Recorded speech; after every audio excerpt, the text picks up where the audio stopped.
Am I an unusual CIO? Please discuss. I've been the Chief Information Officer for the Irish Government since April 2016. My interest has always been, how do we do this outcome? How do we get this outcome in the most effective and the most efficient way, and a way which really pleases the users? We talk in our digital strategy about this has got to be user-centric, it's got to be user-driven, we've got to start with the user journey. And we genuinely mean that, and we use it when we build systems from gov.ie right through to the systems we've been talking about. If 90% of citizens in Ireland are using the government services in digital form, well then that means that you can come home from work and renew your car tax, and you're not worrying about hours of opening or anything else, you're happy. But if 90% of people are doing that, we're actually freeing up the face-to-face resources, and there will be more time to look after those who can't go on the digital journey, maybe the more elderly or whatever that happens to be. So everybody benefits from government's investment in digital, and I think that's a really important point.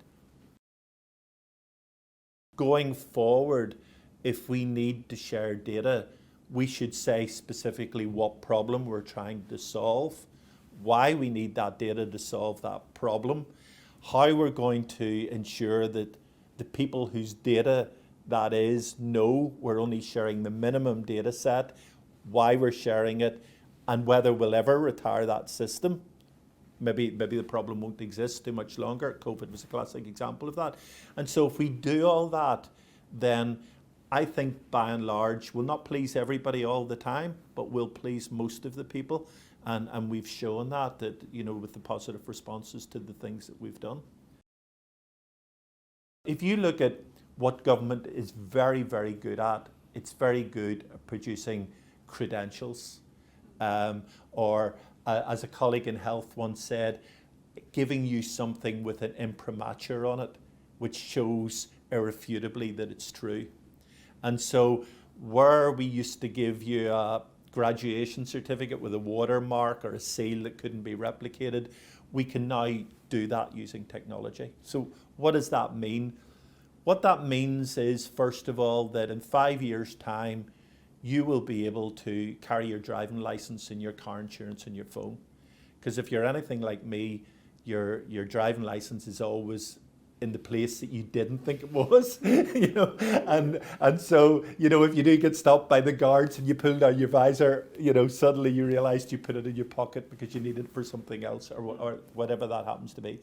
And so having that on your phone provides a much more convenient service for you. And so the other thing that we're doing by aligning at EU level is then allowing you to go to France and use exactly the same process to hire a car, say in France, where everything's on your phone, your ability to pay, your proof that you've got a clean driving license, your proof that you're insured.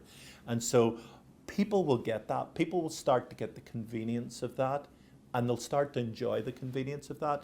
And really that's what government should be doing.